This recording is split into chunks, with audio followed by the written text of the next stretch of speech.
Apollomedics hospital के द्वारा शुक्रवार को प्रेस वार्ता का आयोजन किया गया, जिसमें प्रेस वार्ता को संबोधित करते हुए बताया गया कि अपोलोमेडिक्स हॉस्पिटल ने एक अभूतपूर्व उपलब्धि हासिल करते हुए हेमेटोलॉजिस्ट और bone marrow transplant expert doctor Priyanka Chauhan के नेतृत्व में एक्टिवेटेड PIUK डेल्टा सिंड्रोम के लिए सफलतापूर्वक पहला एलोजेनिक स्टेम सेल ट्रांसप्लांट किया है।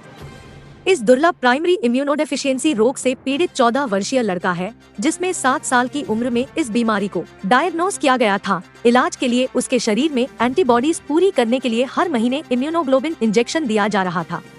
पिछले वर्ष पीड़ित परिवार ने संपर्क किया था। वहीं मरीज का भाई बोन मैरो ट्रांसप्लांट के लिए पूर्ण HLA मैच डोनर पाया गया। हेमेटोलॉजी और ऑन्कोलॉजी की कंसल्टेंट डॉक्टर प्रियंका चौहान ने बताया कि प्राइमरी इम्यूनोडेफिशिएंसी रोग दुर्लभ आनुवंशिक स्थिति है, जो बार बार होने वाले या गंभीर संक्रमण, ऑटोइम्यून विकारों और कैंसर के प्रति बढ़ती संवेदनशीलता के कारण रोगियों और चिकित्सा पेशेवरों के लिए महत्वपूर्ण चुनौतियां पैदा करती है।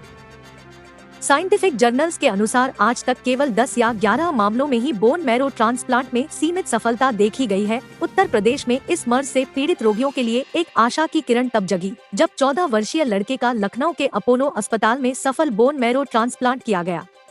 उसके इम्यूनिटी सिस्टम बढ़ाने के लिए व्हाइट ब्लड सेल्स, ग्रैनुलोसाइट्स भी चढ़ाए गए। ट्रांसप्लांट के 2 महीने बाद उसके शरीर में 98% डोनर सेल्स काम कर रही है और उसका स्वास्थ्य निरंतर बेहतर हो रहा है, जो सकारात्मक परिणाम का संकेत है। हॉस्पिटल के CEO and MD doctor Mayank Somani ने अभूतपूर्व उपलब्धि के बारे में चर्चा करते हुए कहा कि इस दुर्लभ रोग के लिए उत्तर प्रदेश का पहला बोन मैरो ट्रांसप्लांट करने में हमारी उपलब्धि एक आशा की किरण लेकर आई है। दुनिया भर में केवल कुछ ही मामलों के अलावा हमारे प्रयासों और उच्च कुशल डॉक्टरों की एक टीम ने उपचार के विकल्पों को बढ़ाने और रोगियों के लिए उम्मीद बढ़ाने में महत्वपूर्ण सफलता हासिल की है। तो अपोलोमेडिक्स में 2 महीने पहले एक प्राइमरी इम्यूनोडेफिशिएंसी का ट्रांसप्लांट स्टार्ट किया। ये यूपी में पहला प्राइमरी इम्यूनोडेफिशिएंसी डिसऑर्डर का ट्रांसप्लांट है। 14 साल का ये बच्चा था जिसको APDS सिंड्रोम, जो एक तरह का प्राइमरी इम्यूनोडेफिशिएंसी डिसऑर्डर है, जेनेटिक डिसऑर्डर है, इससे ग्रसित था। 7 साल की उम्र पे इसकी डायग्नोसिस हुई थी और इसको मल्टीपल इन्फेक्शंस, बार हॉस्पिटल में एडमिशंस 6 महीने की उम्र से चल रहा था। तो लास्ट ईयर भी हमारे पास आया था, हमने इसका पूरा वर्कअप किया। इसका भाई जो था वो फुल HLA मैच था 10 में, उससे हमने इसका एलोजेनिक स्टेम सेल ट्रांसप्लांट संपूर्ण किया और अब 2.5 महीने हो गए हैं। बच्चा एकदम हेल्दी है।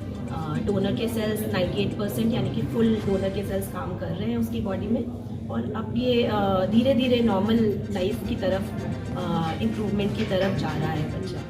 फॉलोअप में अभी ये रहेगा 1 साल तक। महीने हम लोग कुछ टेस्ट करते रहते हैं, कुछ दवाइयाँ चलती हैं। उसके बाद 1 साल बाद अगर सब ठीक रहता है तो दवाइयाँ बंद होके ये अपना नॉर्मल जीवन व्यतीत कर सकते हैं। इसमें कितना खर्चा आया होगा टोटल?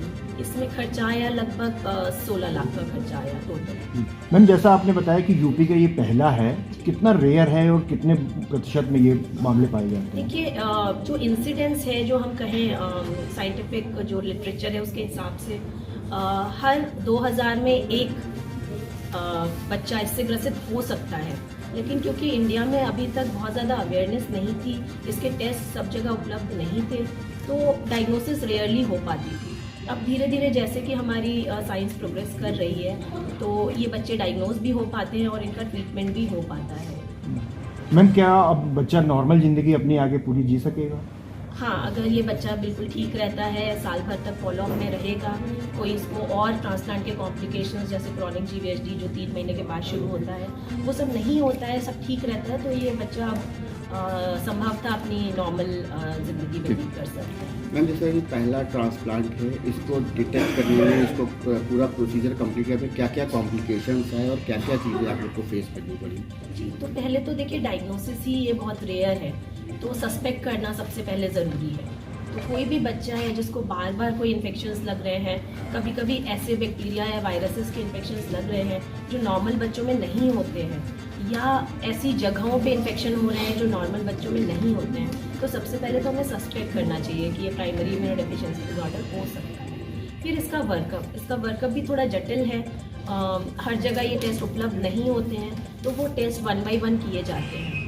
फिर जैसे प्राइमरी इम्यूनोडेफिशिएंसी डिसऑर्डर 450 अलग अलग तरह के हो सकते हैं, तो उनमें से कौन सा टाइप है और उसके लिए पर्टिकुलरली क्या ट्रीटमेंट पॉसिबल है, वो देखना होता है। तो जैसे ये बच्चा था 7 साल की उम्र पे डायग्नोज हुआ था, तब से इसको हर महीने IVIG एक तरह से आर्टिफिशियल एंटीबॉडीज़ जो दी जाती हैं वो दिए जा रहे थे। तो 7 साल से 14 साल तक की उम्र तक इसने लिए हैं। उसके बाद भी इसको बीच बीच में इन्फेक्शंस होते थे, हॉस्पिटल एडमिशंस रिक्वायर्ड होते थे। लेकिन अब ट्रांसप्लांट के बाद ये बीमारी जड़ से मिटाई जा सकती है। तो वो होने के बाद अब 1-2 साल बाद ये बच्चा बिल्कुल नॉर्मल रह सकता है, कोई दवाइयों की ज़रूरत नहीं पड़ेगी, आगे लाइफ लॉन्ग इसको इन्फेक्शंस का रिस्क नहीं रहेगा। ठीक। और जो बच्चे हैं अगर किसी को इस तरह की परेशानी राज्यों से भी यही अपील रहेगी कि यदि आपके बच्चे को बार बार इन्फेक्शन होते हैं और ऐसे इन्फेक्शन होते हैं जिसमें आपको एडमिशन की रिक्वायरमेंट होती है, लंबा बुखार आ रहा है, कान से मवाद गिर रहा है, स्किन के इन्फेक्शंस हो रहे हैं रिकरेंट, बार बार निमोनिया हो रहा है, बार बार डायरिया हो रहा है, तो अगर ये साल में 3 बार से अधिक होते हैं तो आपको डेफिनेटली किसी स्पेशलिस्ट को जाके दिखाना चाहिए। तो पहला स्टेप तो पीडियाट्रिशियन के पास ही जाएंगे, उसके बाद अगर पीडियाट्रिशियन को सस्पिशन होता है तो वो आगे रेफर करते हैं ऐसे केसेस को और उनकी जांच में। ठीक है।